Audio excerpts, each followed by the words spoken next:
Hello. Testing. Okay, good. Sorry, just the headphones have messed this up a little bit. Oh, there's already some chats. Oh, hello, Mochi. It's been a while. Oh, look. Oh, hold on. The worst episode of the season. Well, got some choice thoughts already, it seems. Offy Doffy. What? Okay.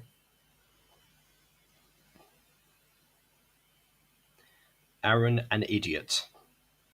Tell you what, Mona, I'd introduce you to a friend of mine by the name of Leon Tarkshina, because some of the stuff that you say, just in general, is about as vague and random as what he used to do. Anyway, yes, it appears that we have what has been decided as the worst episode to get to today. Also, if anyone's wondering why I'm wearing headphones today, it's because I've been working on something that, has to come out today, and it required me to have headphones. I just haven't taken them off. So, you know what? Let's just see how this goes. Let's see if it actually interferes with audio or anything. I have no idea.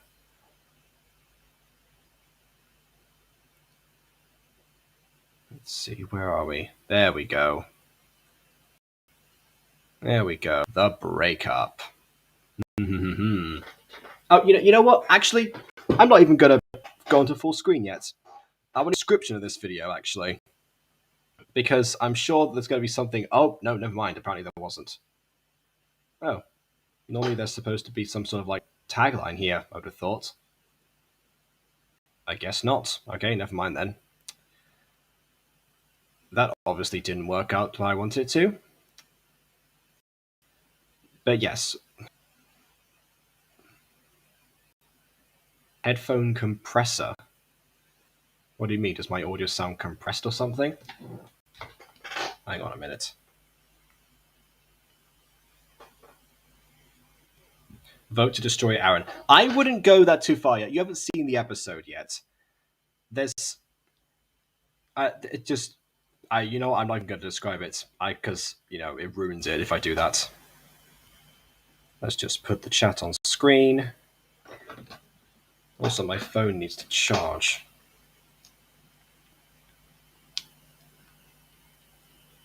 Let's see. Oh, I can do it like this. You can't see the cable. Good. And I just turned it off by accident. Oh, no, I didn't. I don't want to go into Bixby.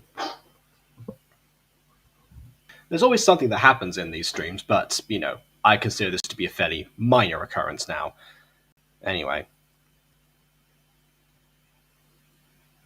Oh. I'm going to discuss this with you later so we can throw hands if you don't dislike this episode, I'm guessing. Okay, well, fair enough. I mean, it's not that I'm saying I don't remember what happens in it, because I definitely do. I'm just going to, obviously I'm going to give it a fair shot. I'm not going to come in with fire or anything like that.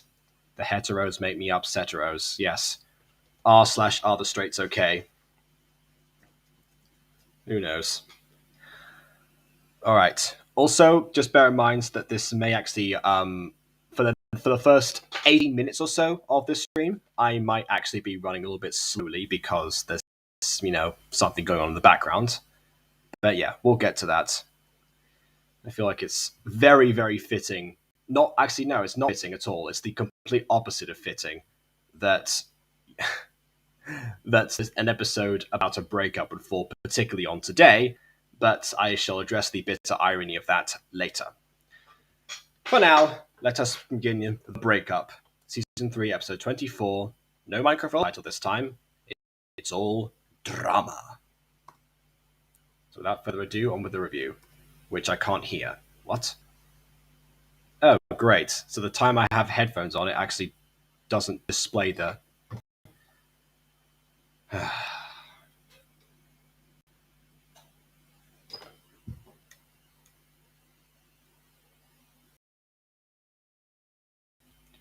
Right, let's try that then, shall we? Let's see.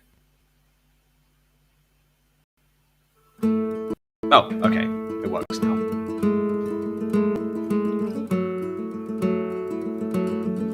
Just gonna flick my ears. I've had headphones on for like half the day because I've been working on this thing. Right.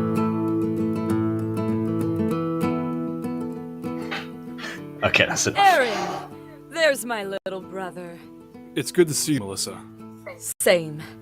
Although I wish it were under different circumstances. I mean, it's never under any different circumstances. Well, actually, it will be, but, not yet. I do like the fact, first of all, I'm going to start this episode with a positive, because why not? I do like the fact that Melissa and Aaron are at least cordial with each other. Aaron does have that connection to her from childhood, and even though he knows what her gender is, he at least is cordial with her before she brings up business. Afterwards, we've had the Diamond Chef episode, so we know what happens there. But, for now it's okay. I wanted to ask you about that. The picture? I figured. If that isn't enough evidence for you, then I don't know what is. Sure, you would have asked Aphmau and Zane about it. That would have made more sense. I mean, I was going to say, as far as, I know I just said about their connection, but Aaron would not go to Melissa first for this. If anything, if Melissa sent the picture to him already, then surely that's enough reason to hey, Aphmau, what was going on in this picture here? It's oh, that's when I tripped and fell into Zane. In fact, the photographer pushed me and changed angles for no apparent reason, just by magic alone. And Aaron would be oh yeah, okay, that's fine. So yeah, you know what? 52 seconds in, it is starting to fall apart for me, definitely. I'm sorry, but that is not enough evidence for me to think that Af would do that. No, but you should have asked her anyway. But what I want to know is, where did you get this? The person who handed it to me wished to remain anonymous. That works in the cafe. I love that. I would have thought that Michi would just peep ahead in the corner, just out of nowhere. So that's off frame in a sort of the right hand area. That's kind of what I would imagine. Yes, because this is why you hate this episode. I don't hate it so far, but at least Aaron's not going to be oh, it's not enough evidence. Definitely should have gone through a different procedure to figure this out, but at least he's doing something. He's doing something. Respect that. Just know that it was someone who was apparently close to you. Ha! Alright, I'm not gonna ask you to tell me if you don't want to. Aaron, this is concerning for me. Yeah, right. Since when have you been concerned about me? Aaron, that's not fair. Yeah, it isn't fair, actually, because he was, around his childhood more than Derek and Rachel were. Yeah, this is where, the conflict comes in. I've always been concerned about you as your sister. Now Michi appears. Yeah, you missed your chance. You missed your scene. What are you doing here? Seems like a sweet girl, but realistically, I don't know her all that well. Oh, I haven't had okay. All right. I guess we have a blue mustache in the corner there. That's a great way to... how do you have a good, serious scene happen? You have the music from Minecraft Diaries. Yes, that is true.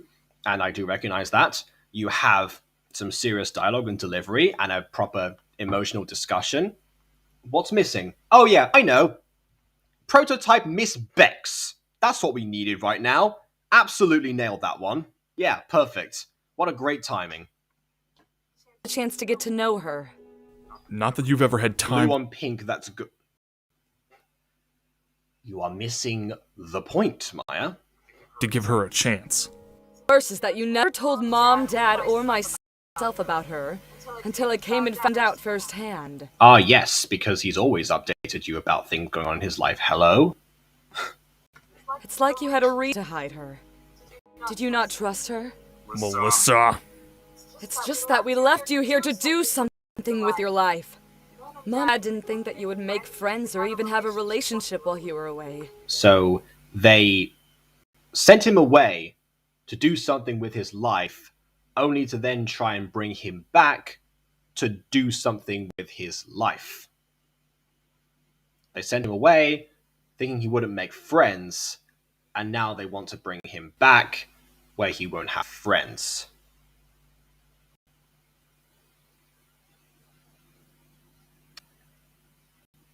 I see no logical flaws with that if you don't. You were always so quiet. And yes, Ghosty, pick up a broom and push Michi out the door. Yes. Just like how you... I just had to assume Mifwa as well as... It's like with werewolves, it's vacuum cleaners. With Mifwa, it's brooms. There we go. About that kind of stuff. So what did you expect me to do? Just be a lonely husk of a person? I mean, that is what Derek always wanted for you, so I guess that kind of makes sense. Isn't that what you were for the longest time? What? You went from the delinquent in high school to this adult who lived by himself for the longest time.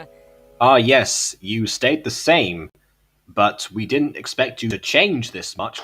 Melissa, can you say one sentence without contradicting yourself, please? Good God. Yeah, my cats hate the group. That's what I was saying before with, Mifwa cats, that thing. The logic bound is enough to send Patrick's brain gears moving. Yeah, if this was an edited video, I would put some gears over the top of my head when I was doing the thing before, the Matrix binary calculation thing going at the top there. I don't know. That's what I was done. Anyway. You never told us you had friends in high school, nor did you college. It almost seemed like fell off the face of the planet from time to time. I mean, hold on. By the way, I would have paused it, but apparently it's... Yeah, okay, there we go. So first of all, hi Stubble98. Howdy to you too. Partner, I guess. Would you believe that I said I was born in Texas? Anyway, thing with this here is that this doesn't make sense, but in Melissa's defense, it only doesn't make sense in hindsight because we know that Derek was actually around for quite a lot of Aaron's college career, actually. I mean, he didn't show up every single day, but his agents kept him informed of everything. So, and then as soon as he started actually going out and socializing, because he actually did start making friends, Derek suddenly was over there. I mean, I guess there's no reason he would have had to tell Melissa about that, particularly because of her actual connection to Aaron from flashbacks and everything. But yeah, unfortunately, that's not quite how it ended up being, Melissa. You've been kept out of the loop again. When born in I've said this before! You of all people would have known this, Ma. You've known me for the longest here. Yes, I was born in Texas. I keep bragging about that on these Avmal streams because of the same state that Avmal was born in, but there you go. You, Mom, or Dad ever asked me about those things? Mom and Dad were always talking about work and how we could fit into their perfect equation for a family. Aaron. You're avoiding the subject I called you here for. To discuss the picture. There's nothing to discuss about it. I mean, if he hadn't said it, I would have done. Now it just seems like you're avoiding the topic that I... Where's the agents report that Garth threw someone out a window like a tree or wall or something? Okay, when I said the agents reported on everything that happened, I didn't mean everything. I meant in relation to Aaron. Aaron wasn't there or was not involved at all during that incident. So, no, I don't think the agents would have cared about that. They probably would have heard that it happened, but would they have known that it was Garth or Maeve that it happened to? Not necessarily. The Dean certainly did because, Romay family and all their contributions to the university, but the agents themselves, no, probably not. They shouldn't have been surprised when Garth lost control and should have warned them or some stuff. Right. Well, Gareth lost control. That was like there was no warning for that, and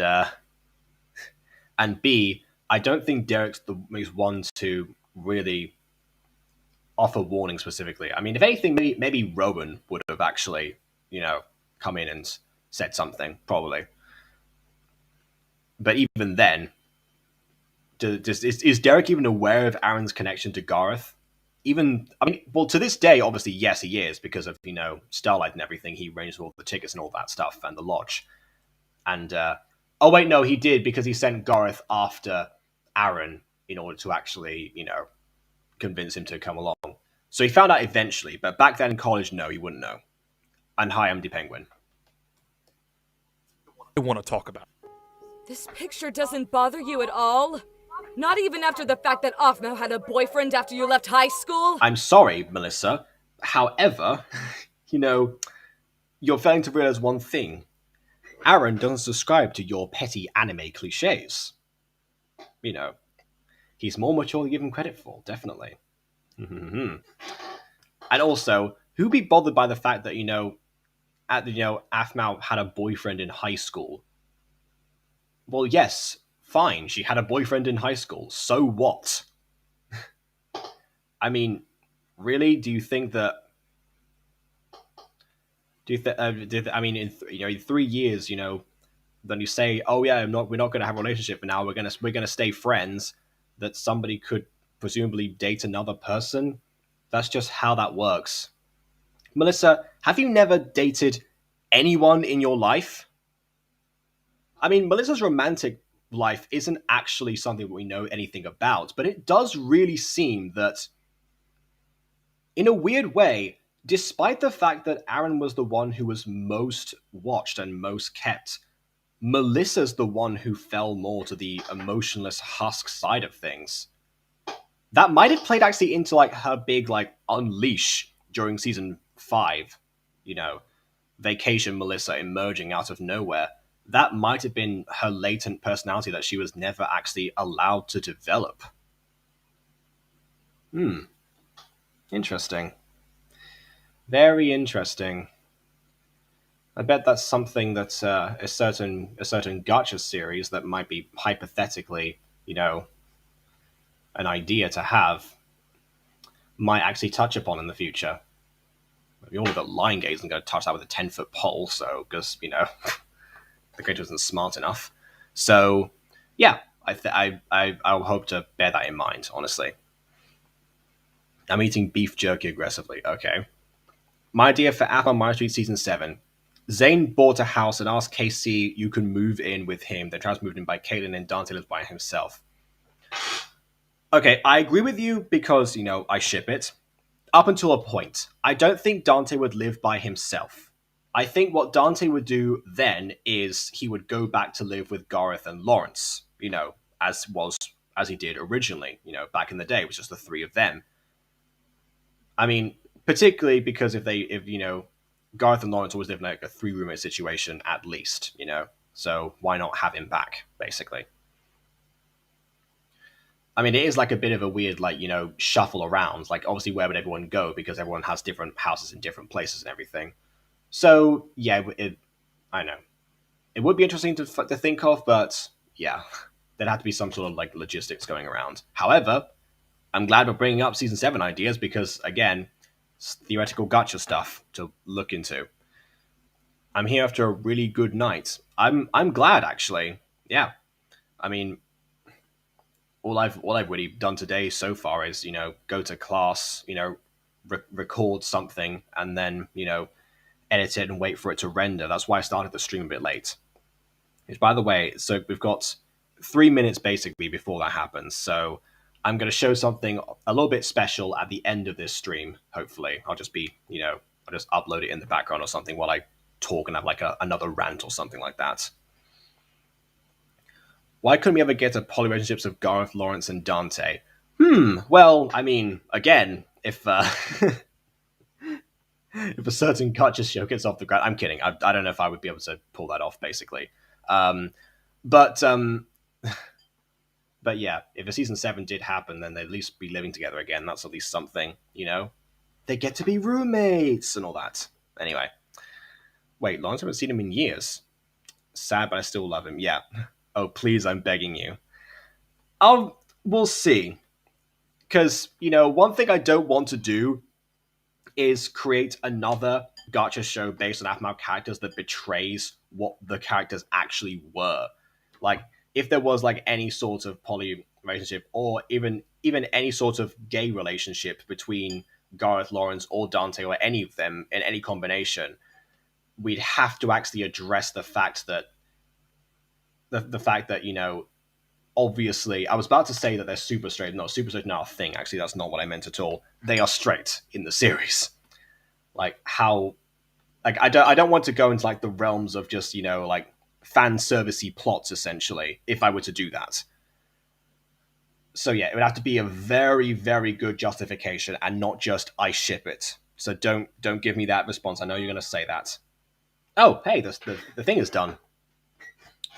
All right, I guess I can upload this while we speak then, and just like have the credits pending or something. Tell that to Romeo and Juliet. Tell what to Romeo and Juliet? You know that I hate that play. What exactly is the point? If you're talking about justifications or anything, that's part of the reason I don't like it. It's because it's all so sporadic and they don't actually like pause to think at all. That might be part of the point because they are so young and so impulsive, but they take it to a degree where it actually just becomes just very egregious. Yeah. Hmm.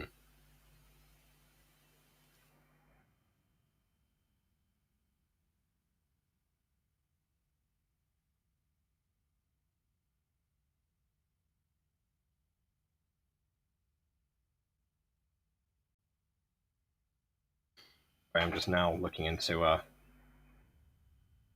thing. I'm doing the thing. Julie. I don't know why. It just came to my head for some reason. Right.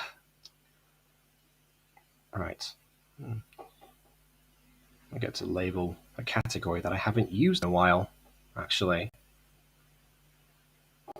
In fact, several that I haven't used in a while, I think. Hmm.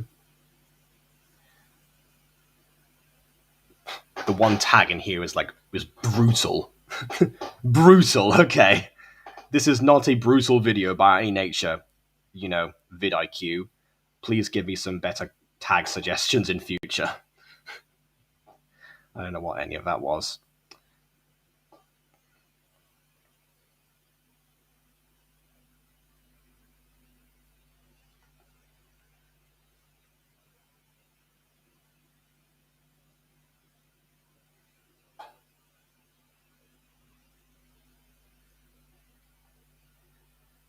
Okay.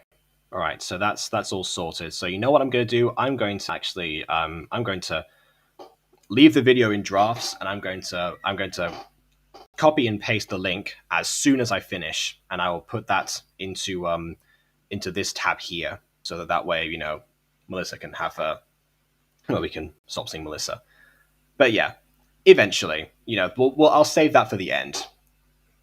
Okay, so super straight natural sexuality. That's what I was saying before. Like I wanted to say super straight, but then I realized, oh yeah, that's a thing now, isn't it? So I stopped myself. Yeah. I've done this in the work, got just an argument and called the guy, I've been wanting to call him that for so long. Well, it finally happened, I guess.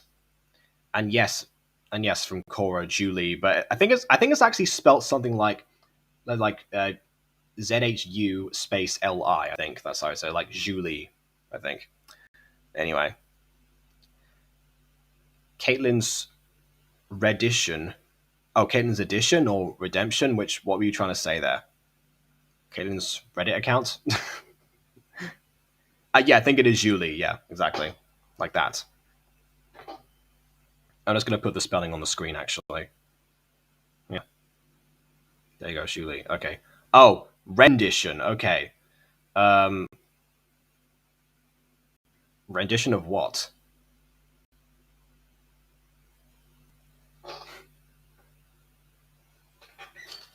I don't know. That is none of your business. I heard you two were close in high school. Very close, in fact. So, the fact that you thought out of the loop is also incorrect now, Melissa. Great. Oh, Caitlin's... Okay, right. Romeo and Juliet where they kissed and stuff. You're going to use that example, are you? You're going to use that example to corroborate the idea of Gareth and Lawrence having feelings for each other. Do I need to remind you what happened after that event? Do I need to remind you of the fact that, you know, they teleported and it was obviously a mistake that happened? They and then you know, it became a shock ending, and also they screamed at each other, and it basically took out the complete immersion of the play.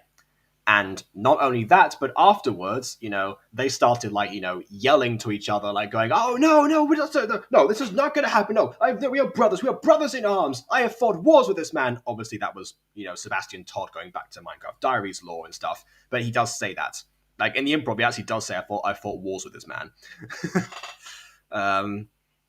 But yeah, like they just go on a rant like that, and then afterwards, they're clearly very traumatized by the event. You know, saying that they will never again happen. So you're saying there's a possibility, sorta, but I'm saying that what your example right there is probably the biggest reason that it could not happen, because of their response to it. Again, betraying what the characters actually were. I don't know if I can help you here. On that argument, Athmouse fought wars with them. This is true. I didn't say that Sebastian Todd made sense in his improv, but, you know, the reaction still remains the same. And Caitlin as well. Well, yes, but Caitlin's not even involved in the whole romance thing at all with them. So that doesn't make sense. They tease each other as close bros. They're two men who share a home and are comfortable with it. Yes, that is true. And if I saw that on, like, on r/Sappho and her friend, then I would definitely say, oh yeah, there's something else going on here. But as an apart thing, no. They're like best friends turned boyfriends. Mona, you still in the chat? You reading this? They're totally like Kirikami. Oh, and tell me, has Kirikami actually happened yet?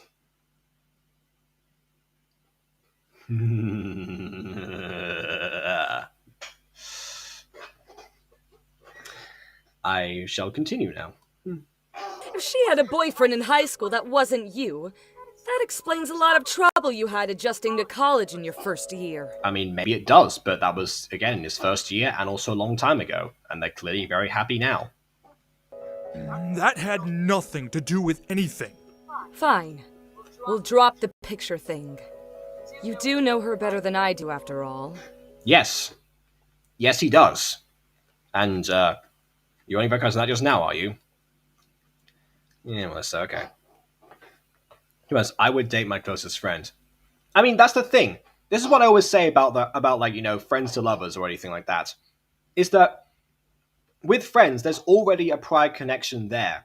Yes, there's a risk associated with, like, ruining the chemistry or, like, the connection you have already. You know, to set something else up, that's why some people don't take that leap. But the fact is that there's already something about that person you appreciate, versus something like, you know, enemies to lovers, where it's the complete opposite. There's not, you know, you seem to, like, hate this person, then something like one thing changes it, and something like, oh yes, I guess I love you now, or something like that. That's why I always have that issue with it. Again, if it's handled well, like, again, Athmo and Aaron, actually, it was handled well enough in the sense that they already had a connection they weren't aware of. There was something else. There was actual history behind it. That's a good way to solve that issue. However, I don't see that happen too many times. Whereas with friends, you can at least sort of believe that something would blossom into that. Again, depending on author's intentions. Depends on the author's intentions. I don't want anyone saying, like, anything about Raina and Julius right now. Bad. Yeah. Right. Then what's your issue with Baku Deku? They had history. Okay, when I say they had history, Athmo and Aaron had a positive history in the video game. Bakugo and Deku had a negative history where one of them was being sycophantic to the other one, who was in turn abusive to the first one. And that's not healthy on either end. The fact that they've come to the senses and they can now become good rivals to each other and actually, work on some sort of healthier dynamic is good, but going from there to a relationship, at least from what I've seen so far, still got a ways to go, I'm afraid. And as little kids, is not an excuse for that. It's still part of their history, and it's still what informed what they became as teenagers.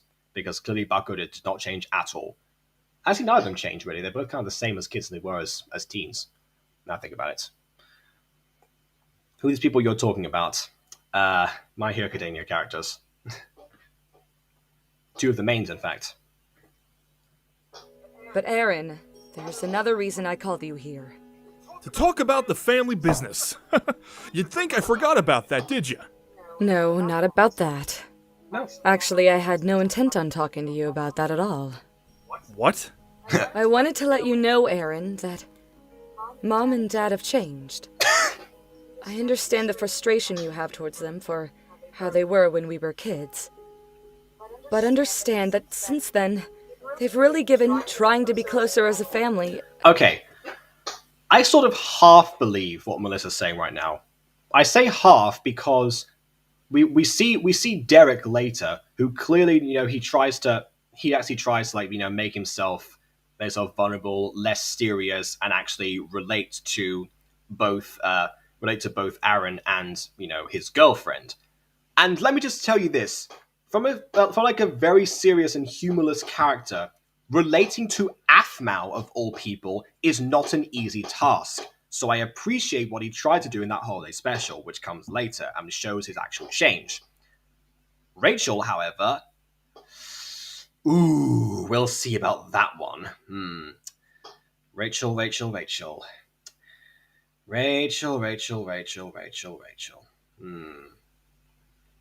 Although then again, would he have not seen them in any calls? I guess they just kind of hauled off a couple of business calls on Aaron just out of nowhere, which again is also still weird because he'd have to have inside knowledge of the company or to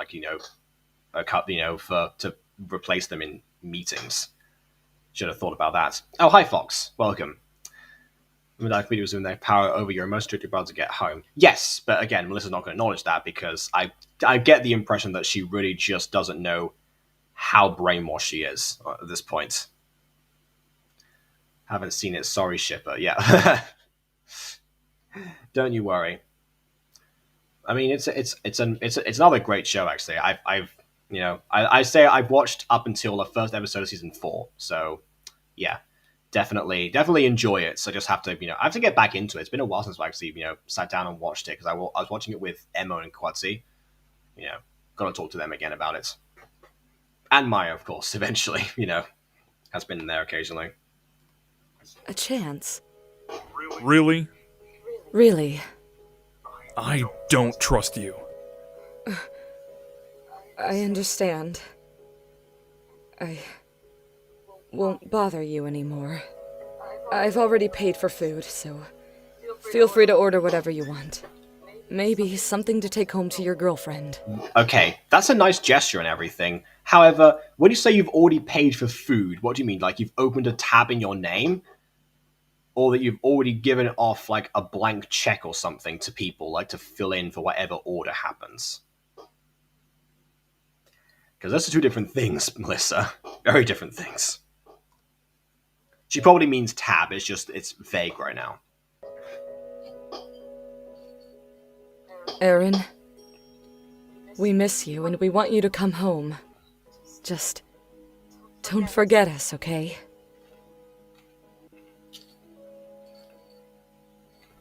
Why does it feel like everything is spiraling out of control? I mean, it's not quite there yet, but the storm is brewing, Aaron. Yeah. You leave a credit card number and stuff. Why would you leave a credit card number in establishments? Oh yeah, please, just commit fraud in my name. Fantastic. What a great idea. Hey there! I heard you had an unlimited amount to order on Melissa's tab, so I was wondering... Okay, it was a tab. Fair enough. What I can get ya. Cheesecake to go, please. Cheesecake to go. Got it! with the sweetness of a cheesecake.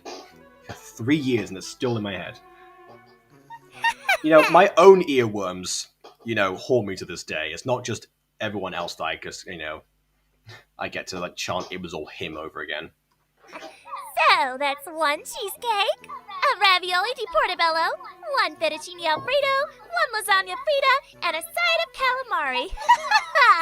Michi is going to eat good tonight. Yeah. Well, that was one good strategy there. And again, what a great way to offset with some humor. I mean, that at that point, Michi coming in was suitable, actually. Because, by this point, we've already had the serious stuff. We're not just interrupting it. You can even, that's how it works, I guess. I just wouldn't trust someone with that. I hear too many horror stories of somebody having a credit card, picture in their actual in their actual well, in a picture or something on Instagram, and then people finding it and using it. Actually, bit of a story here. So I actually at one point sent my credit card number because I had to pay for something. It was kind of weird procedure to pay for something. So I sent my credit card number to my ex's Discord, and then that account actually also got hacked sometime later. So I actually had to cancel that credit card. I called up the bank and I actually made all the changes. So I didn't lose any money, fortunately, but people did actually try and spend stuff. They just refunded it basically. So yeah, I don't trust that anymore. Too many bad memories. One bad memory, but one's too many.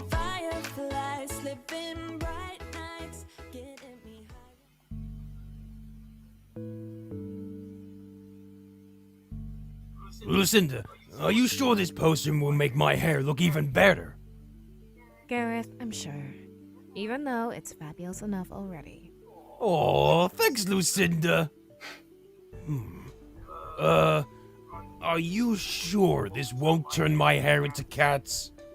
It'll turn into snakes. It'll become Medusa. There you go. Garth is Medusa. That's an image.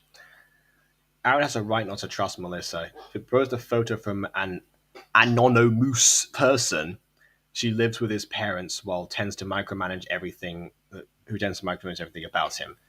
Again, I'm not saying that Aaron doesn't have just reason not to trust Melissa, I mean, it's just by that point, I think I've kind of nailed that point with these streams. I'm going to focus on the details again.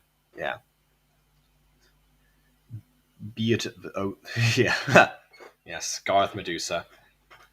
I mean, I tried to do Morwenna Medusa already, so maybe Garth Medusa might be something to include. Because Morwenna Medusa failed miserably.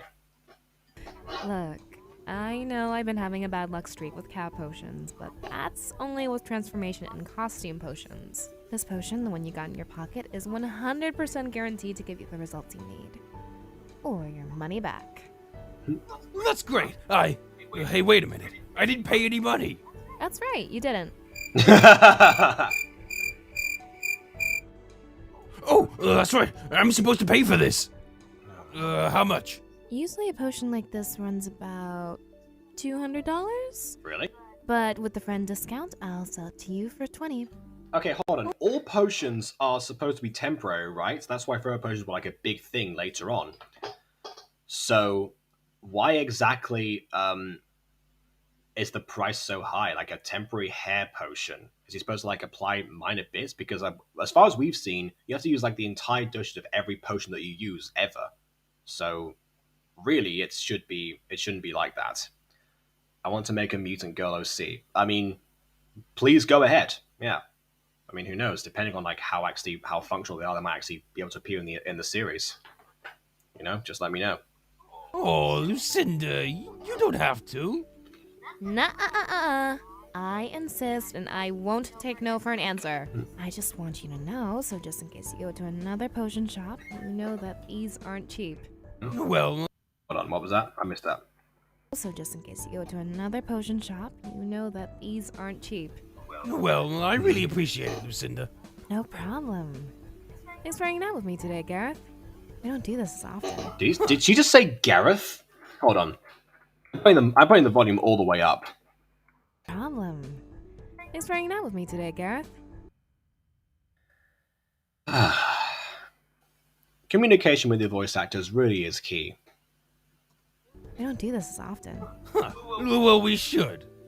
Some I'll effects last see- longer than others. Yes, but even then, the fact is that you're paying $200 for. I mean, the longest we've ever seen a potion last was like a weekend, and that's it.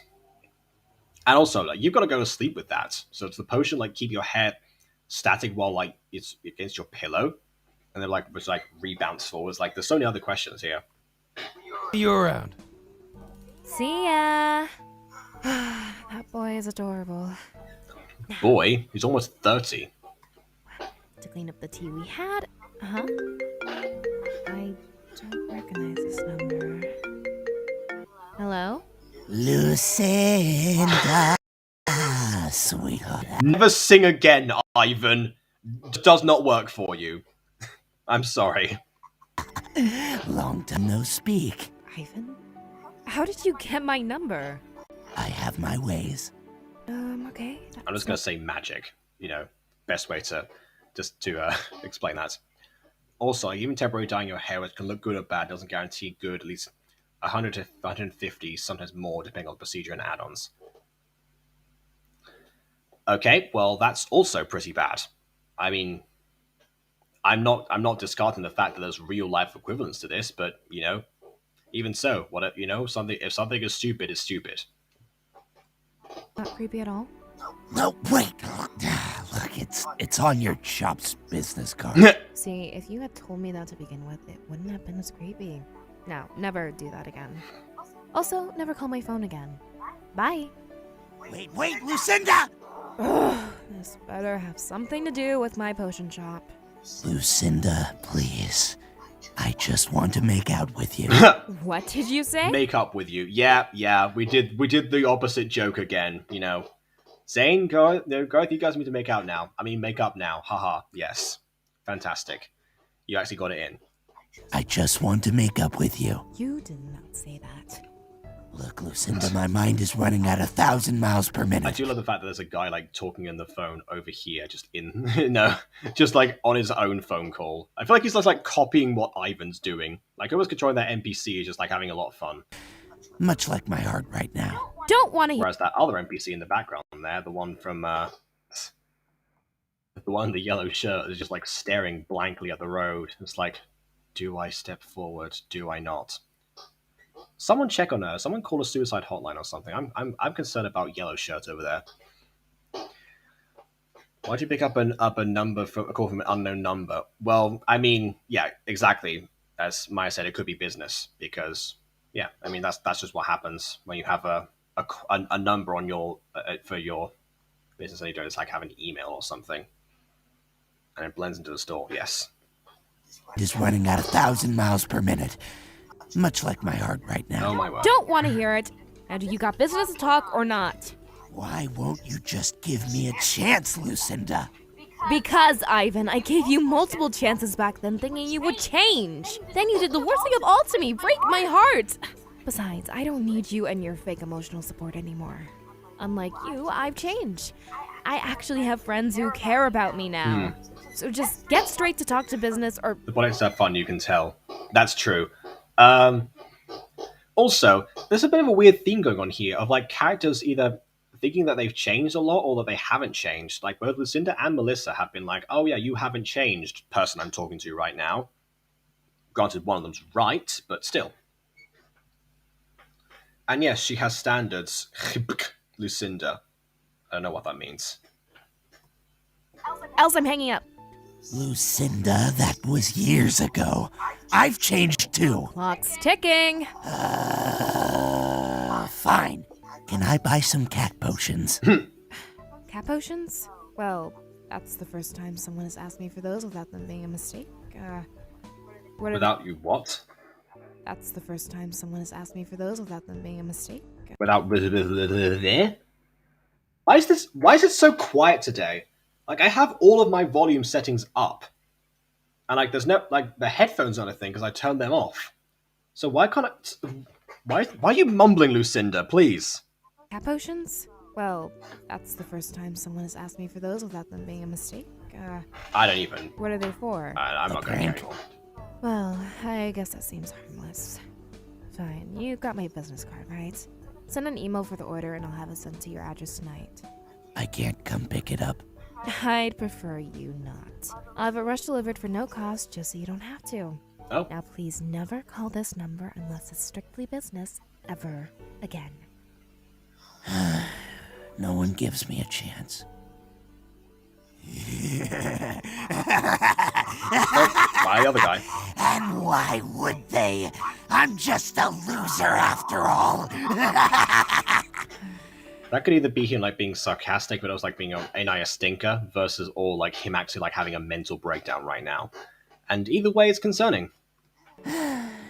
Yes. And yes, this is what I was going to buy cat potions, because I don't think every warlock sells the potions. They probably know how to make them, but it's probably easy to buy them. It's kind of like saying, oh yeah, why don't we just, make our own like bread or something like that. A lot of people just buy bread, especially in Spain. Actually, I had a whole conversation about it recently. Very, very. It's a very like cultural thing to do. To like buy bread every single day for like €1. I think a nice prank would cheer me up after all. Cat potions are a gag, almost like the outcome of a failed potion. I mean, yes. Like, oh, wait, actually, that's a good point. Maybe Lucinda just sells like her failed potions as cat potions, and that's just like the default. Interesting theory there.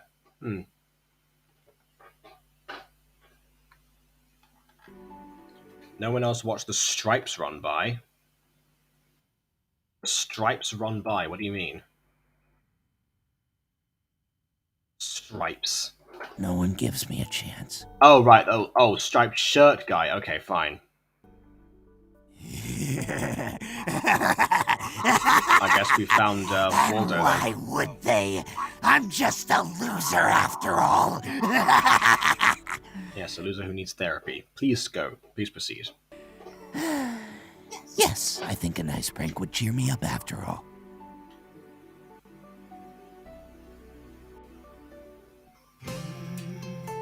I haven't heard this soundtrack in a while. I should add this to the Muse and Girls soundtrack, actually. Hey, Aaron. Whoa, is that a cheesecake? Yeah, it is. I got it for Af. You okay? You look different. How? I don't know. Like you're tired from working out? Exhausted? Maybe like you've lost your spunk or something. Gee, thanks. Oh, I'm sorry. Oh man, this whole thing with Afmo and Zane must really got you in the dumps, huh? Oh god. Okay, never mind. Would everyone please stop bringing that up? Oh, I'm sorry. How on earth did Garth like see that? See Okay, this? What? I've just got a lot going on. Want to talk about it? No, I don't. The idea of it is just... Never mind. Well, okay. Hey, Garth. Yeah? You and your family?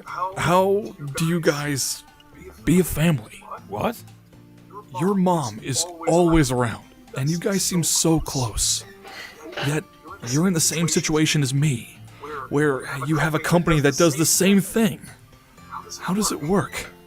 This is something that I actually like to see in stories, actually. It's like two people in roughly the same situation, but there's like one key difference between them, actually. Either that, or they have the same like introductions, and there's just their choices that make them actually differ from each other ever so slightly. It's like Macbeth and Banquo, basically.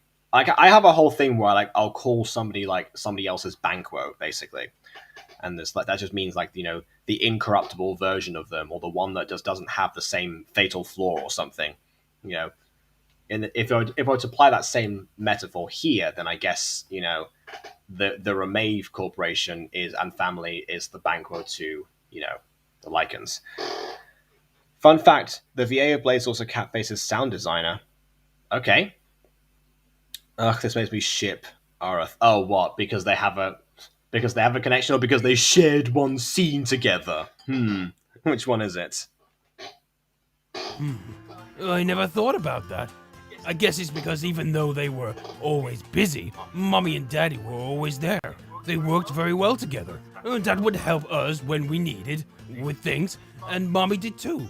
but Mommy made cakes, so she was secretly my favorite. Secretly? That's nice.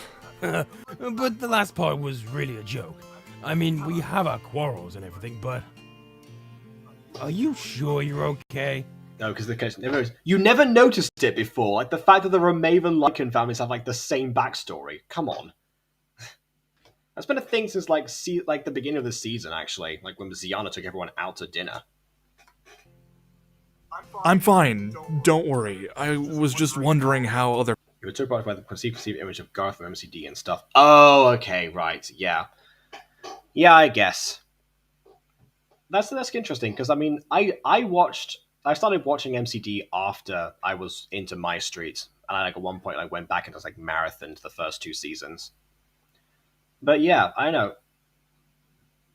I guess that was like my way of getting used to seeing them in different iterations, and like, you know, whatever incarnations they came from. I was just curious to see like what led them up to everything. Like Gareth's name could have just been like a randomly auto-generated thing from the custom NPCs mod. I think that actually makes sense. For example, and you know, obviously Brendan's, you know, entire appearance was from that series as well. Like just stuff like that, basically. I don't know. I think that's probably why I didn't have that thing happen to me. It would be interesting to think about from somebody else's perspective. Yeah. I just think he needs a hug. It's the perfect place for Gareth to like pick him up. Yeah, that's true. Gareth is the one who gives all the hugs. So absolutely, that's the thing that he would do. Yes, Brendan. No, I know you're saying Brendan. And yeah, now he seems to caring stuff. I mean, Gareth in MCD was caring too, but he was more stoic. That's the difference. He was more stoic and smooth. He did have an entirely caring nature. That's why he was, you know, the head guard, basically. Like, even when he didn't want to become the Lord, he still essentially kind of performed those same duties until somebody else came along and took a position for him. And, you know, then sparks flew. Bonk shipper. Yeah. You're never going to win this one, Ghosty, I'm afraid. But yeah, basically, Garth was kind still. Their families are. He wasn't as goofy. Well, alright then. I need to head home to try out this hair potion.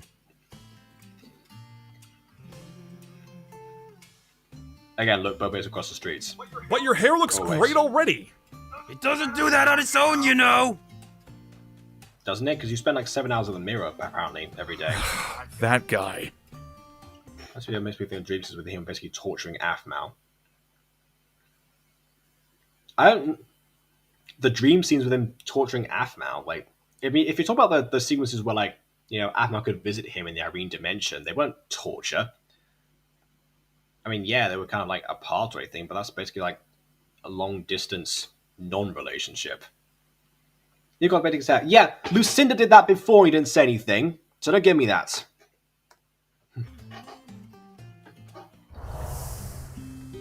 Here you go, Aaron. Mommy's famous cheesecake. Just for you. And that was the first we ever saw of Rachel, apparently. That uniform. That uniform. I'm trying to think. Was that the Ocassis prep uniform? Was that like Scaleswind or something? I don't know. When was it go to school? That's my question. I get 1 week to come home and visit from Valley Forge. And they're out? Valley Forge. There's not a place in MCD, is it? I don't remember that being a name. I guess they just made this one up. You're busy with the corporation expansion, Aaron. You know this. Why would he know that if he was at school or like Valley Forge the entire time? Celestia, Eli, I'm back with... Don't close the door with your cheesecake hand. What's wrong with you? Something going on? Hey, welcome home, Aaron. Yeah, we're watching my channel again. Every single time, it's always the same. It's the same background. Finishing up. Right. Now, Aphmau, are you We're watching our own thumbnails on our own show. Yes. Very much imploding the universe right now. going to remember to wake up early for the meeting in the morning with the financial advisor? Levi drink for universe exploding implications. There we go. I still don't see Getting why better we at that, I have didn't to do hesitate at all. that. It's part of running a business. I would know. I was trained in doing this for the Romave Corporation. But yet you weren't trained to take over. You were just trained to. Every time. Next, I think me kind of shipping this is because I've totally started falling for Shikanaru. I don't know who that is. Like the sort of dumb but strong character and the smart and sort of aloof character. Also, Valley Forge Military Academy is an actual school in PA. What is PA? Welcome home, Aaron. We're watching MyStreet. Yes, exactly. It just doesn't seem needed. It's like Plus, everyone's I miss out heads explode or something. Like the void opens up and just sucks them all down because they just like destroyed the fabric of their reality. on sleep. That's why I'm your assistant now, because I know what needs to be done to make this business a success behind the You just scenes. promote yourself. Also, where's Kawaii-chan? Kawaii-chan's meant to be involved in this, right? It's her business too. Oh, it's an actual school in Pennsylvania. Okay, thanks. It's just a lot. Yes, it is, but it's worth it, especially when we decide to expand. When you decide to expand, excuse you. Expand? What was that Yep. pause? Hold on, what was that? No. All right, Zane. See you. Mao. Hold on, no. Big day tomorrow. No. Get To back. get some sleep. I'll be off now. And? That Expand? was like 3 seconds. What happened there? No. And yeah, they don't live in the US. That's the thing. I mean, I don't know. I guess I just need like a real world equivalent or something for one time. I thought they do. Oh yeah, because everyone knows Phoenix Drop USA, don't they? Not to mention Ocassis and Scaleswind. And Falcon Claw University. Very, very well-known establishment in the actual US, don't they? Yes, very true. Yep. Now, you two get some sleep. I'll be off now. We've got a big day tomorrow. All right, Zane. See you later. See you later, Mao. That's like the happiest I've heard Zane ever. Like, he's actually like humming, really? We're expanding? Well, it's a possibility. So I'm thinking about it. But it's a lot of hard work. Again, where is Kawaii-chan? It was her business you opened up together. Did Apple just like demote Kawaii-chan or something and put Zane in instead? I thought that's where Jess and Jason are from. She's never verified. What? Yes, well, I mean, actually, hold on a second. Actually, no, because like I said before, you know, the reason I brag about being born from Texas in extremes is because Ahmed was also born there, so she has actually talked about this in her Draw My Life video, and she does say that they're both from the US and they both have a long distance relationship across the US, so they are from there and they do live there. And around Phoenix, Arizona, no, actually, because Phoenix Drop is the name of a flower. I think like a lot of the places that were from that were from Minecraft Diaries, I think they were named after flowers actually, but not like well known ones. Basically, you're not going to have like Rose Village or something like that. Obviously, that's too obvious. I think they were like more obscure there. I'm not sure. I mean, maybe, I don't know. That's because yeah. Now I'm thinking about it, and I don't. Is there something that's like a Scaleswind flower or something, or a Metelli flower? Metelli actually makes sense. I think Metelli might be a flower. Who knows? I don't know. But yeah, remember they in season 2 Minecraft Diaries, they actually do go over the regions. They actually went over like Rouen, which was the main one that everything took place in, like World of the Lords and stuff. And then there was Tula, which was the monarchy one, and that's where a lot of the Meath were from. And also Leoshant in season 3. And wasn't Jason from New Jersey? Again, I'm not actually entirely sure at the other specifics, but again, you can watch Athmal's Draw My Life and actually you can get a picture. But again, just because the creators are from a certain place doesn't mean they're going to set the thing there. You know, the Mutant Girl set in Florida. I've never been to Florida my entire life. Florida is in Canada, actually, and A's have been to Canada, and neither have I. So it's just what happens sometimes. In fact, it's a family thing. I think also, yeah, that's also now set in Florida. So yeah, not quite, or close to it. Actually, I can't remember exactly. Texas. What? Why is that a Texas thing? Texas. Yes, very interesting. You're not gonna like blackmail me with that information, by the way. Very public. Anyway, Zane happy or calmer than you think. I know, but the fact that he sounds happy, that basically. Normally when Zane's happy, he plays it off cool, but this time he's just like, he sounds very chipper on purpose. That's what I was kind of like. I thought Tula was the Mifo region. It is, but it's also the one where they actually do have a monarchy. Like there's an actual king. There's a king of Tula that was trying to invade in season 2. And also, it's not just Mifwa that lived there, clearly, because Leoshant isn't a Mifwa, but yet he's from there, and that's like a whole thing that Garth has to deal with, the fact that, Athmel hired a guard from Tula or something, how outrageous during a war, that kind of thing, most unorthodox. Yeah. I remember more MCD than I thought I did. Yeah. Never could do that series after all. Sounds plausible. It is Af. Don't you think all of this is getting out of hand? What's getting out of hand? Oh, the fact that she's like so neutral there. I won't talk about saying to the review this one, but Afmouse one's like, oh, what's getting out of hand? Come on, tell me. What am I doing wrong or something like that? It's like, ooh. There's something there, like, the naivety, but also like under a veil of seriousness now. Like she generally just doesn't know this is going to happen. And yet Aaron's cycle is repeating now. He's going to be concerned about, trapping himself in a family unit of sorts that revolves around business. Again, not entirely seeing this as being the worst episode so far. I mean, we're only like halfway through, so I'm not going to draw any conclusions, but, I'm not seeing any red flags, right now, basically, apart from like the Melissa conversation. But even then, that was fairly standard. Well, it's in Florida. I can give you an idea of Key West, if you even want to take them on a vacation. Oh, okay. And even give you a report about Burmese pythons in the Everglades you want to add them into. I could try that.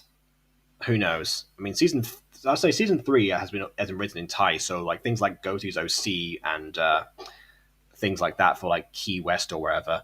In fact, actually, we don't even. I mean, that might be a good idea actually, because they'll just be happening like years down the line. But good idea, because like the only place I've actually gone to now is Gosling Pier, and if Aiden has a say in this matter, which he will obviously, he'll just make it so that they always go to Gosling Pier every single time. It's like a constant callback that they always refer to.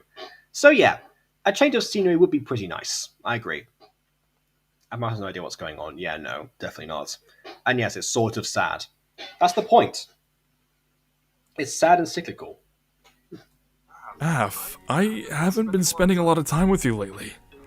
You have to have noticed that. Noticed it? I barely have. It feels like I'm always with you, seeing how fast the days go. They're going by a little too fast, to be honest. So, are they getting out of hand then, eh? You haven't noticed? Nope. I've been busy. Oh, hey! Is that a cheesecake? Af, can we just spend tonight alone together? Oh, I want to. Trust me, I absolutely need it after this crazy week. But you heard Zane. I gotta get to that meeting tomorrow. I missed the last one by sleeping in. Just for a little bit? Aaron, I'm just so tired. Who is she meeting with, actually? I mean, yeah, I know she probably has like some financiers or something now, but, I don't know. Like, is there any other like particular thing? Maybe she is just like further down to expanding and just want to talk about it. Who knows? That was such a bad thing to say. Yeah, exactly. But she's too naive to notice. That's the problem.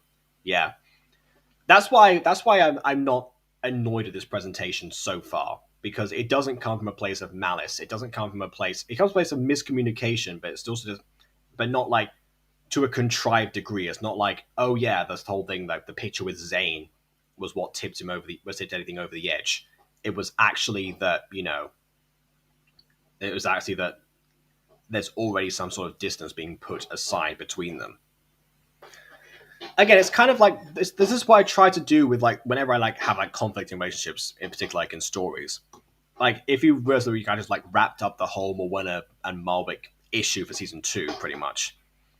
And yeah, the thing with that is that the whole point of that was that it was from Malwick's naivete as terms of what would actually be out of line, considering that his context is that his friendship group that he's had for all this time has been and tried to distance himself from, kind of like just roped him back in again.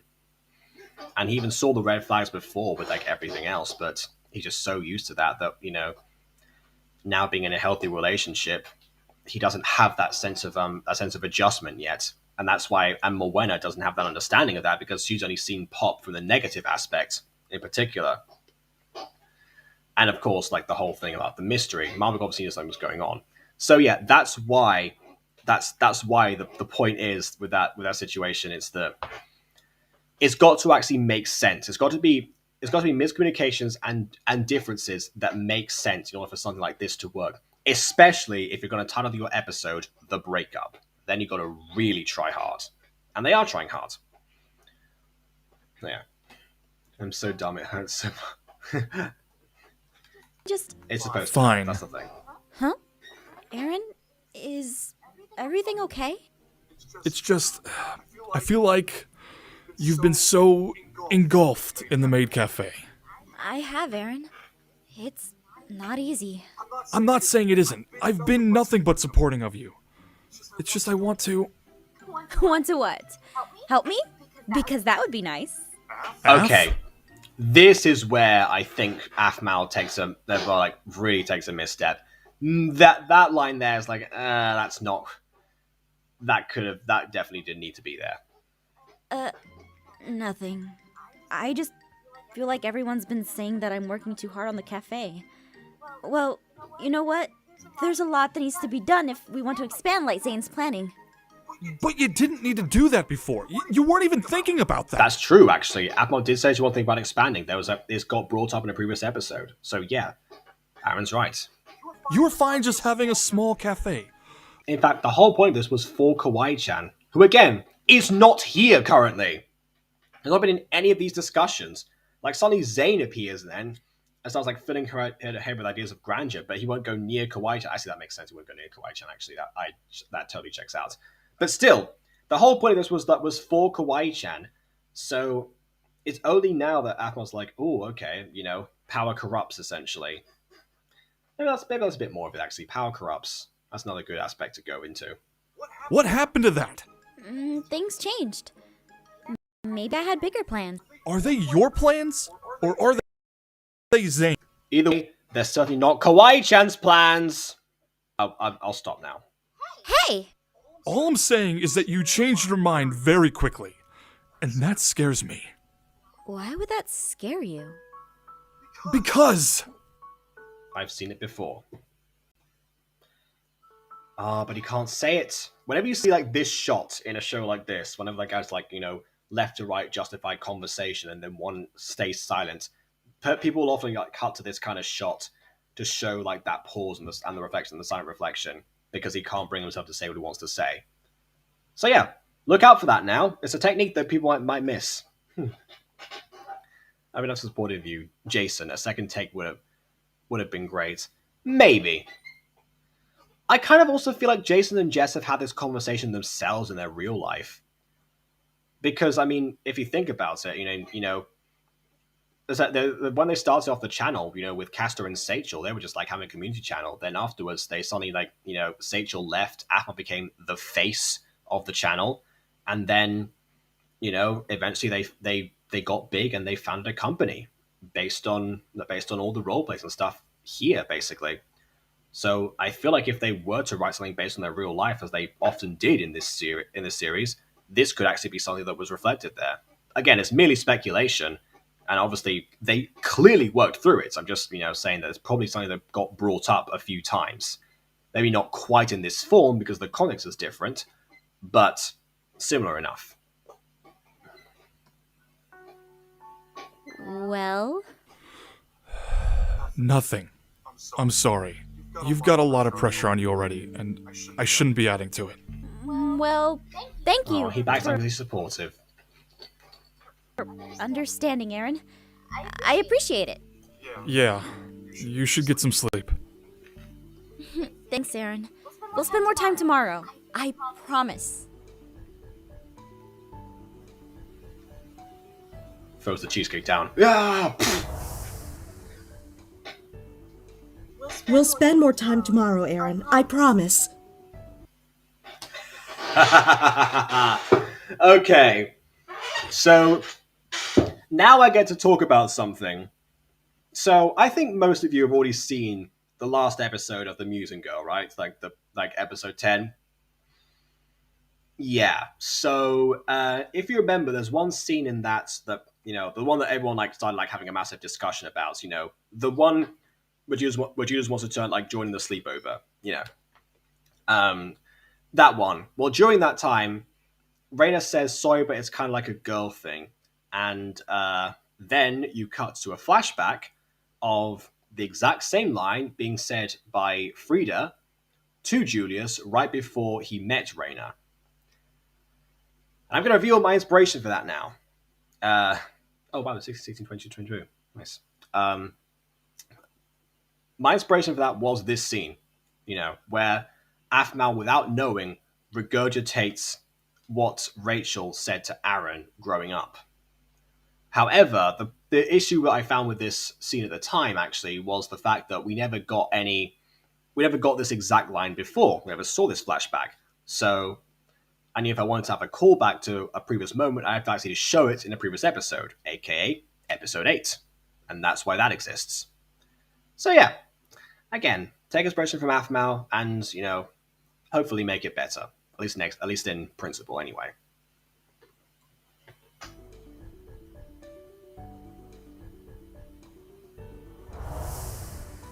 Why can't I get myself to tell her about these memories? How I'm feeling? I just want to support her and see her happy. Maybe tomorrow will be better. It's always tomorrow. Okay, this is the one time that I think I'll excuse like a narration like this, because we don't normally have the characters talking to themselves in this show. But the thing is, like the processing of the emotions is like so complex that I feel like at least this once, having Aaron like say things out loud to himself at least works, even in universe. Well, that's why, obviously. Yeah, I mean, okay, it is why, obviously, but yeah.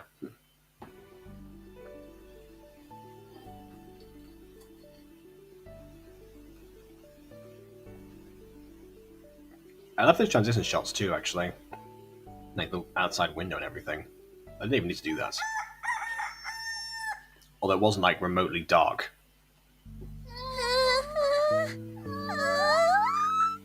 That trash bag has been there for several days now, if not weeks. So, yeah. Let's see. Here? No? Maybe over here. I don't know. Where could it be? Slinging my teeth now. Okay. Calm down. No, I can't calm down. Aph, are you okay? No, I'm late for that meeting, and Kawaii-chan was supposed to open up today. So Kawaii-chan did get mentioned. Whoopity-dee. Fever, so she called out, and I have to do it. And we have that new breakfast menu, and if I'm not there early, I can't make sure that... Aph, calm down. Again, you need to, like, cut the shots a little bit earlier so that you have, like, the interruption. Because otherwise there's, like, a pause. If you have a character not finishing their sentence, then you can't have them interrupt them without, doing it immediately. Look, you go to the meeting with Zane. I'll take care of opening the maid cafe. Really? Is the meeting just with Zane?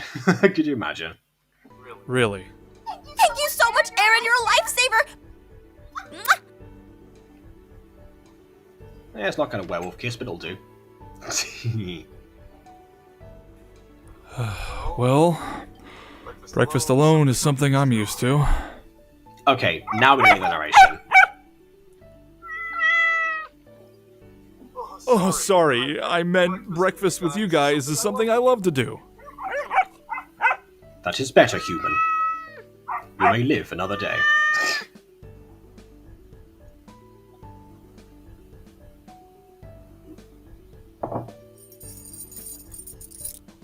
Oh, he rushed over in his butler costume? That's commitment. Must be sweating in that thing. Well, everything seems to be accounted for.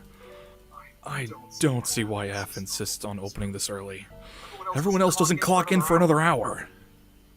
Well, I guess that gives me time to go to the bank real quick.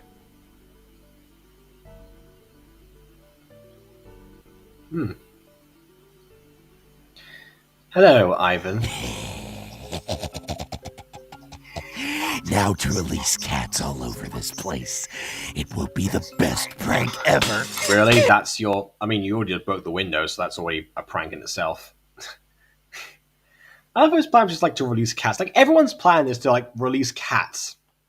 You know, like that's like the ultimate... It's like the ultimate MyStreet revenge tactic. Cats.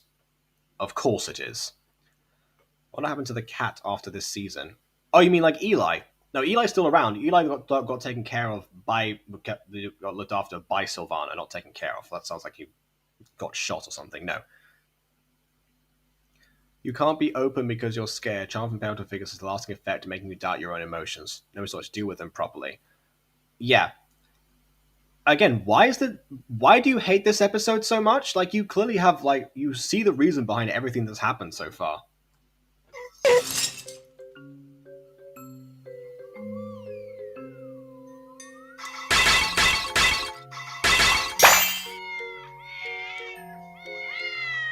Never one of them is just like rubbing its belly.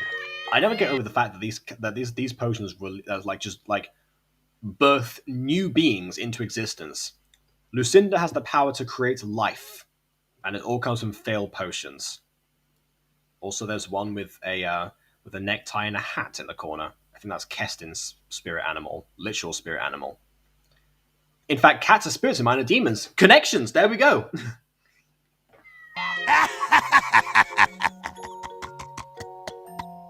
Also, I love how like Aaron opened up, and yet Ivan just didn't go in when he left for the bank. Oh, 2 cakes in the oven. Wait, they left 2 cakes in the oven overnight? Really? No wonder this place... I'm not going to say it. No wonder this place something.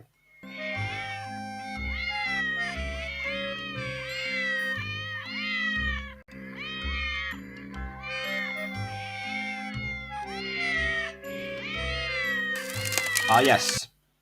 The cat set the floor on fire. You know, you think that Apple would have, like, learned from her kitchen that not to have, like, flammable floors and everything, you know? That's in my own family. I think his thing is utterly stupid, though.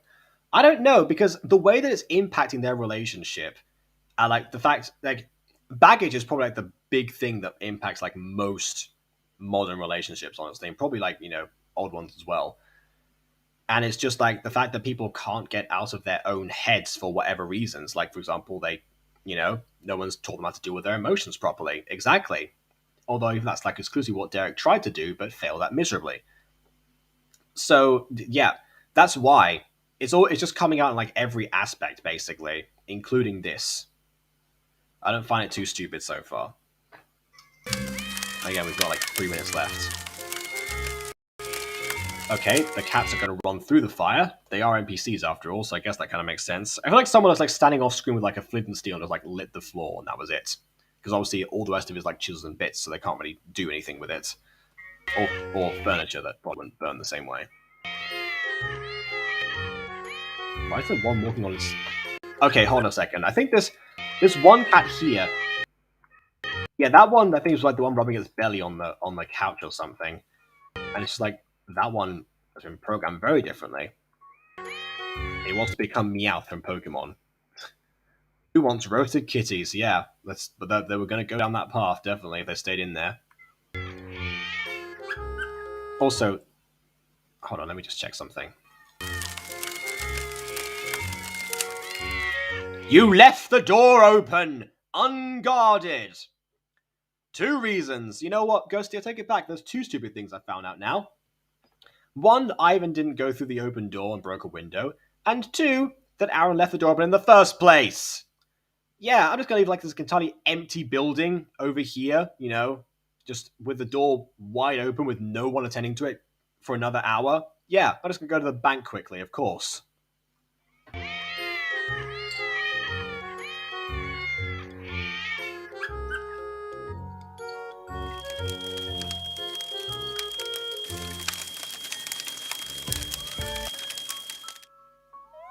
And that's why you don't keep wood in the kitchen anymore.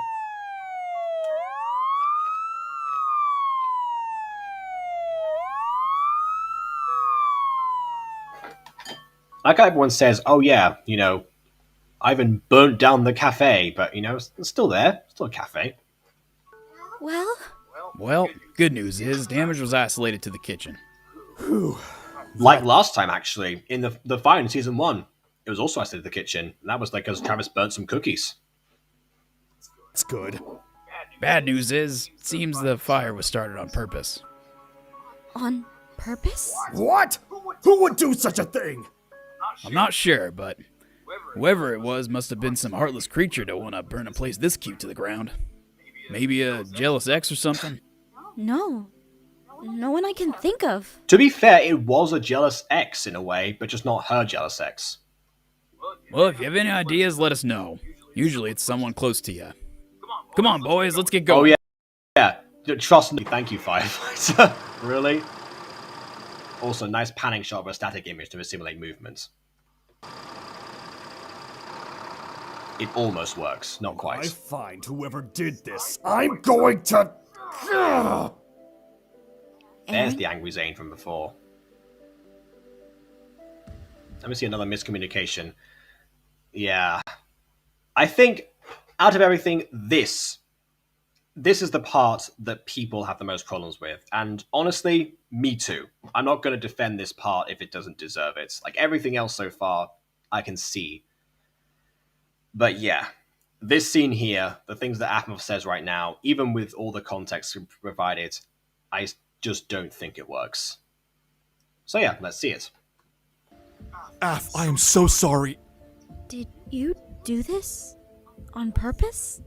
How could you even ask that? Yeah, that's the thing. Right there, that's when I'm like, really? I can see why she would have like sort of doubts concerning what the firefighter said, but to actually like actively accuse Aaron. Granted, again, he was the only one who was there at the time. Like I can sort of see why it'd be playing in her head, but not why she'd say it out loud. So I don't like this, but for a more nuanced reason, I think most people have an issue with it. You were just so upset yesterday. You And she really keeps think going. I would do this? That I would willingly destroy your business? What? No, What do you mean, what no? You just actively said that. What do you mean, what no? What on earth? That makes no sense. Accusations are big things. Yes, that's where I think Aphmov takes it a step too far. But you have no problem thinking it. Aaron, it's just... No, I get it. Aph, I think I'm gonna go home. I think I need to go home. Aaron? Maybe you do need some time. You've been acting weird lately. I've been acting weird. Yeah. Maybe you're right. I think this is where we're starting to get Jason really coming into his own as a voice actor. Like, in Season 4, everyone's like, oh my goodness, Jason is so amazing. And yes, he is. But I feel like we're starting to see the seeds of him really taking the craft to the next level, especially for this character. I mean, I say especially, like, this is the character that he voices, so of course, but what am I talking about? Anyway, it's Professor Dom. Yeah, Professor Dom was Jason's finest role. Iron and Coal Episode 1, definitely. Of course. Reason to continue not to believe him is just, ugh. I feel like she's starting... I feel like as soon as Aaron said out loud, oh yeah, you think I'm going to destroy your business, then she's like, what, no? That was like... I feel like she just realized, like, oh yeah, this was an utterly stupid thing to say. Of course I'm going to believe my own boyfriend. I think that's what they were trying to get across here. I don't know. Time for the hate train to park into the station. Yeah. I'm pretty offended someone accusing me of burning down a building. I mean, of course, and Aaron was offended. And, his response makes perfect sense here. Again, it's only just like those two lines from Aphmau that kind of just like bring this whole thing down. The devil is indeed in the details. Not to mention the flames. Maybe I do need some time. Oh, and that's it. Okay. Oh dear. And then Zane's in there assessing the damage. Oh, and a good shot on the logo actually as well. Again, I feel like, how to kill something in 1 minute? Yeah, literally 1 minute. Yeah, you're right. Okay, so that was the breakup. Was it as bad as everyone said it was at the beginning of the episode? Honest answer, no. Was the ending still bad? Yes. But the rest of it, the build up to that actually happening, and like the actual problems that we start to see emerge, do make sense. I mean, if Aiden were here, he would say something like, we need to see that sort of start to emerge in a previous episode. And yes, as far as the whole business expansion thing goes, it should be. On one hand, like, Aphmau did change her mind super fast, and that was the whole point of it, but at least one thing beforehand. I'm starting to see why, actually.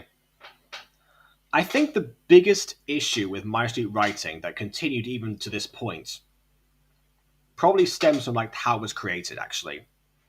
Because it was created from the guys of you know, setting up a story point like every filming day, you know, writing it, filming it, producing it, everything, and then uploading that and then going to the next one. So there's nothing that got thought out.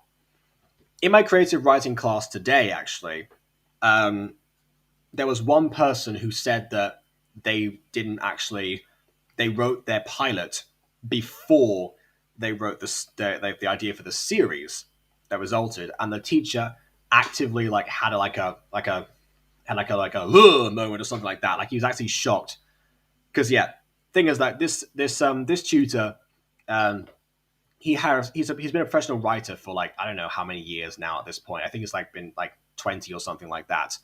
And yeah, he's written for quite a few very well known shows actually. And I think he mentioned particularly mentioned soap operas actually because you know they're the ones that give the most money, so he talks about those a lot. In terms of like preparing us for like professional writer's life. What was I saying? Oh yeah, but yeah. So he kind of like said, oh yeah, you have to have that plan going forward, and that's why they started doing this plan. However, I think for some of these episodes, particularly the filler ones, but also some of the plot ones, they have an idea, but they haven't properly plotted it down and like seen how it can actually work. So sometimes if there's like a moment in here that makes no sense, that's probably why. Not even just this moment, like most issues with MyStreet, actually, season 3 in particular, probably come down to, well, season 2 actually was, you know, devastating because, you know, they had whole plots that didn't work. But yeah, season 3 still is suffering under that, I think. They have scripts, they have an idea in mind, but they haven't fully gone for it. And probably don't give themselves enough time to redraft if something doesn't work. And with a show of this magnitude and this following, that's dangerous to do. So again, I think that's why. It was definitely the end of this episode was a victim of circumstance of an otherwise brilliant idea. Like the plot line of this going into like, you know, Aphmau mirroring Aaron's family and Aaron thinking that, oh no, wait, should he go home? Is he able to escape his past at all, actually? Would have been better explored, you know, in more than a go, not just like, you know, in one episode, because I feel like, again, they wrap up everything they come across. That's the other thing I was trying to get to. But as it stands, you know, most of the scenes counted towards that end. If I actually know all of them, because you know, even just Lucinda and Gareth together with the hair potion, actually, that's set up by both Ivan and Aaron asking Gareth like that whole shipping thing from before. So the structure was great. It was great. The editing was great as well. The shots were great too. I feel like I was talking more about the camera shots than any other episode ever. Actually, just like all the very subtle details. They seem to have almost everything worked out, but it's just like that one thing that lets it down. So in that regard, that basically like brings it down to a 9. I'm not going to be like, oh yeah, this is like betrays everything that the rest of the show, rest of this episode set up, because it honestly doesn't. It's not enough for me to hate the whole episode, just the last minute. Okay. Hold on. Sorry, I got popcorn stuck in my throat there at the end. Okay, so that was that. Those are my thoughts, but we're not done yet. In fact, I have something else that I promised that I was going to set up. And I shall do so right now. In the meantime, if you guys have any other thoughts about the episode, please do let me know. I want to see if I can pull this off, actually.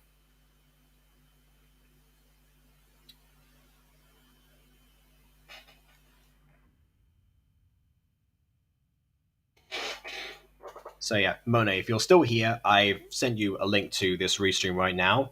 I'm just thought to bring you in for this. Hopefully you're still there.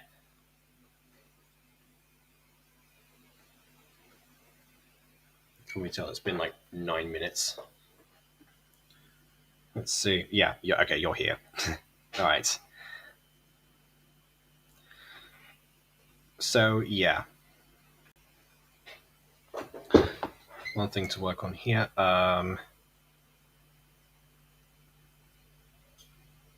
Then everyone right now is about to get like an upload notification, but yeah, just ignore it for now. Please do not click on it. Like the first time I'm telling you guys not to actively click on a video of mine.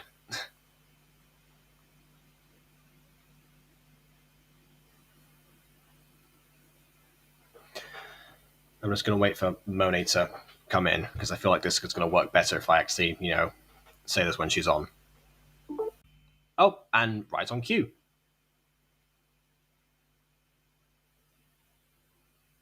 Oh, okay, whoops. Oh, I keep pressing the button. All right. Hi. Welcome. Okay. So, here's the thing to everyone. So, Monet and I have been dating now for a month today, actually. In fact, it actually has crossed the point where it's past midnight for me. And actually, I asked you out, when it was past midnight for me. So actually, we are definitely in like the the month anniversary territory right now, actually. And on my channel, I have a bit of a tradition that every time a relationship of mine gets to a certain point, this point like here to a month, then I make a little something. And so Monet, I have a little something. Yeah.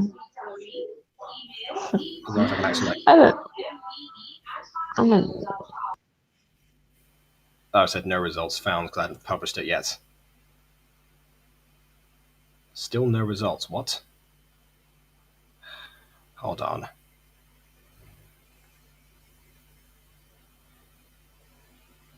All right. Here we go. So that's the description meant. Yes, exactly. Oh. Like, how the break, episode called The Breakup to happen on like a month anniversary. Like that is just, you cannot ignore that. All right, here we go. You ready? I didn't look at the title. Hold on. What? What's wrong with the title? No, I'm reading it. Hold on. All right, fine. Read the title then. Okay. Proceed, Lord. All right.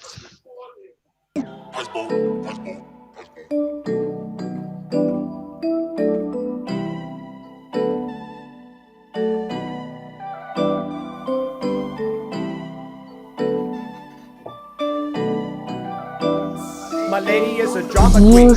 You can tell she excels on the drama scene. And I fall into a spell, rocking every single style, finding ways to make me smile. Now I feel the happiest that I've done for a while. She's the drama queen. We joined together to become the best drama team. I hope to never make her dull, but with all intention smart and making sure she knows I love her and I cherish what the two of us have now become. Sometimes I feel woeful, like my plans are over hopeful. Everything I try to build with time should not be my focal. And even if I'm social, there's some things about which I'm not open. But now there's a person who brightens the days that aren't so full. How did I become so lucky? I may never know. And can actually deserve her? Let my actions show. The lady's playful and can let a conversation flow. I can lose myself for hours till it's time to go. With a simple sentence on some paper, she can make all of the folks sway. Take your mind to places not the gal and be your bloke, mate. If I miss a message or a call, I will be okay. But you bet I'll make it up and run on back to my lady is a drama queen. You can tell she excels on the drama scene. And I fall into a spell, rocking every single style, finding ways to make me smile. Now I feel the happiest that I've done for a while. She's a drama queen. We join together to become the best drama team. I hope to never make her glum, and with all intention smother, making sure she knows I love her and to cherish what the two of us have now become. Don't want a trap queen, I need a drama queen. I melt around her like I'm sculpted out of plasticine. I lay my thoughts bare, achieve complete closure. And when I hear her voice inside, I'm losing my composure.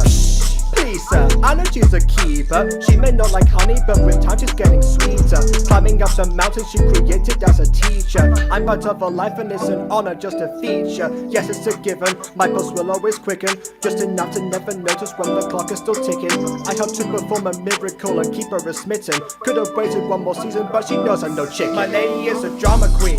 You can tell she excels on the drama scene. Did you include it now? Rocking every single star, finding ways to make me smile. Now I feel the happiest that I've been while. She's a drama queen. We join together to I put the mountain part in too. I hope to never make her glum, and with all intention smother, making sure she knows I love her and I cherish what the two of us have now become.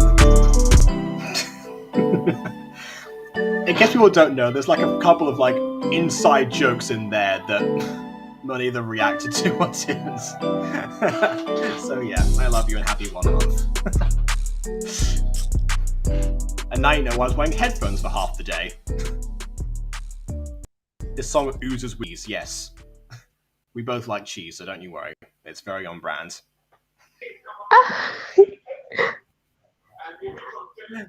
So, what do you think?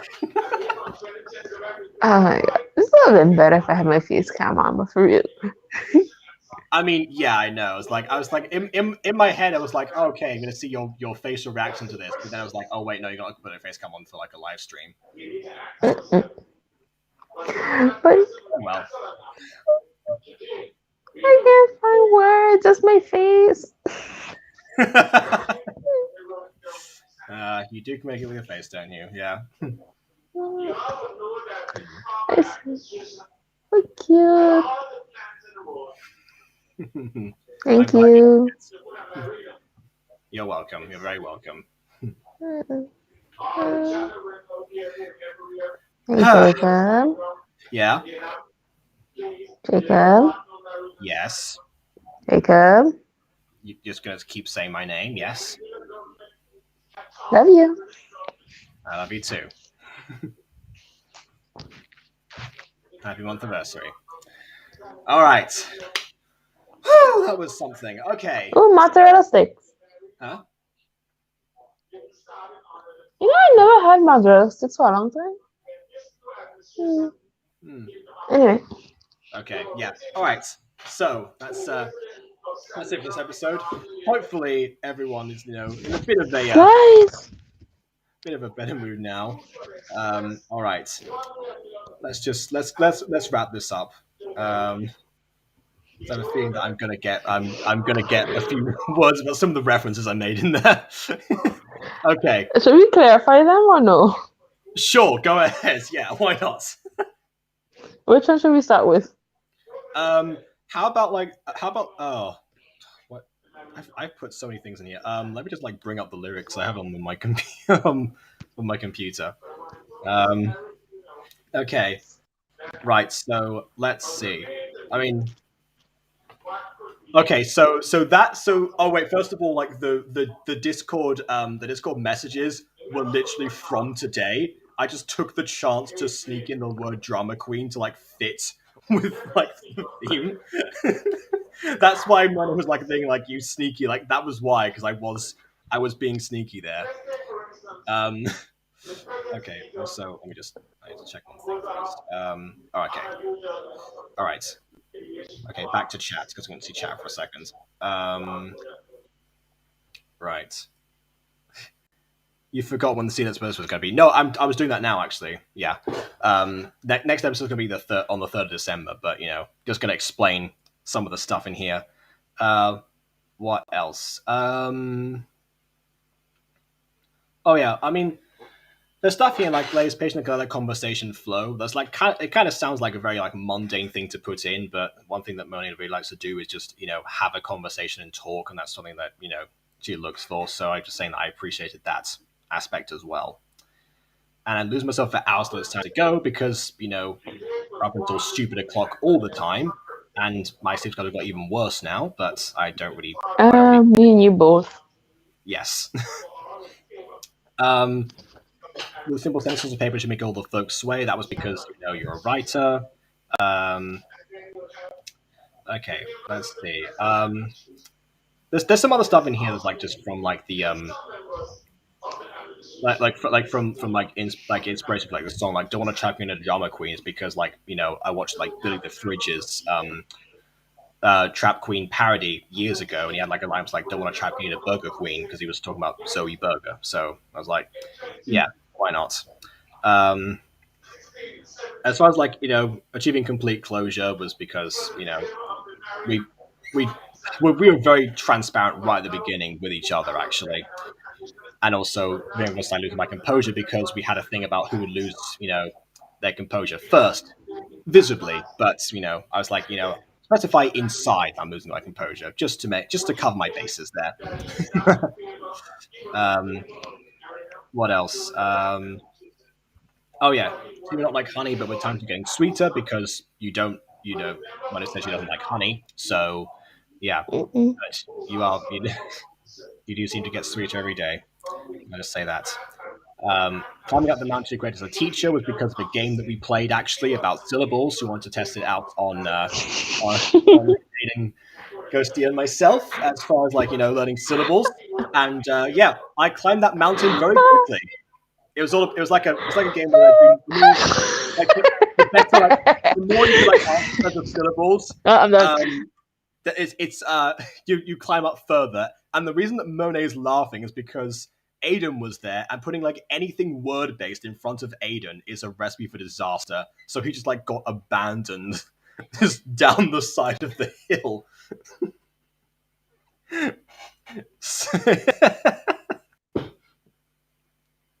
Exactly, that's what his face looked like. It's abandoned in the mountain. Oh my word! Yeah, exactly. I mean, yeah. It's frozen mid-class. Yeah. Okay. So I think that's yeah. That's when the clock is still ticking was because I feel like I'm on Genius Lyrics right now. Actually, just like going through the entire song. When the clock is still ticking was because the clock ticks. I just don't realize because I'm just like focused on you, and I'm like, oh hey man, it's insert time here. I should have fallen asleep hours ago or something like that. Okay, and then the last reference, of course, could have waited one more season, but she knows I'm no chicken.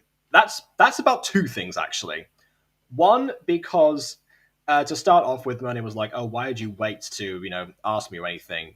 Meanwhile having self-doubt herself, so of course bit of hypocrisy going on there. But oh well. Yeah, I know. Yeah, so I was like, okay, well, you know what? I actually took the risk there. I know I don't normally do that. So the fact is like, oh yeah, she knows that I know chicken now because I didn't chicken out. Also, it's a play on three references. Sorry, never mind. Keep going. Yeah. Okay, so the other reference that I had in there was because at one point when we talk about the fact that I'm vegetarian, and Moni was like, "Oh, if you came over here, you would probably starve or something like that." It's like I wouldn't starve. There's plenty of vegetarian options out there. It's like I listed off a couple of examples, and then for some reason she just went, "What about chicken seasoning?" I don't know. What about chicken seasoning? I hadn't heard of this thing before, but like having been in Spain, and I like hearing potatoes. Yeah, exactly. Yeah. But from having been in Spain, like, people not knowing the difference between, like, vegetarian food and not vegetarian food, because chicken and tuna gets like roped in all the time. I was like, why is this a thing again? And then apparently, turns out chicken seasoning doesn't actually contain chicken. So the question then became, why was it brought up to begin with? And yeah, there's no real answer basically. So I just made a thing about roasting chicken seasoning for for a few weeks. So yeah, See, saving that like, one. say, you acting like you stopped. Like, you keep going.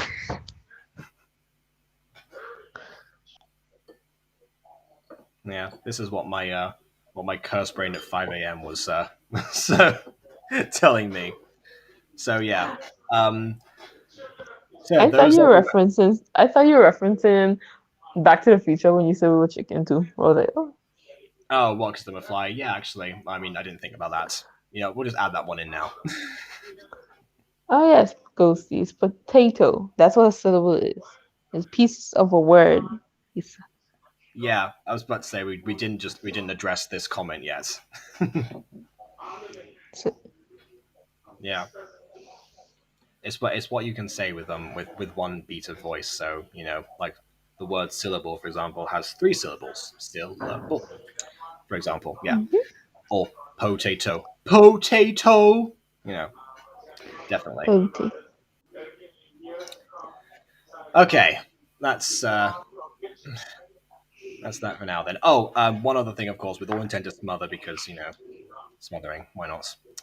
So yeah, that's everything. I think. I shall upload the full Genius interview at some point if people want me to. Oh, it's a yes. It is the clapping thing. Huh? It is the Oh, clapping it's the thing. clap. Okay. I mean, I That's guess. mostly why it cracks me up every time you reference it, because Jacob gave me imagery of Aiden frozen at the bottom of Yeah. the mountain class. Yeah. Yeah. I was gonna say. Sick. Yeah. I want to have a few references in there that you can laugh at versus, be tortured by. uh, but yeah. Okay. So back to this. All right. Finishing up the stream. Okay. Yes, So the next episode is Aaron, I Miss You, which seems fairly all that right. was Yeah. fast. Yes. It's the first time that I'm doing better relationship than Afmao is. Anyway, so that will be on the 3rd of December. So I'll see you all on December 3rd. Friday Yeah. Same time, same place, 5 years later. Until then, please with a leave a lot of like drugs. or dislike because your opinion matters, and subscribe if not done so already. And on that note, until next time, farewell.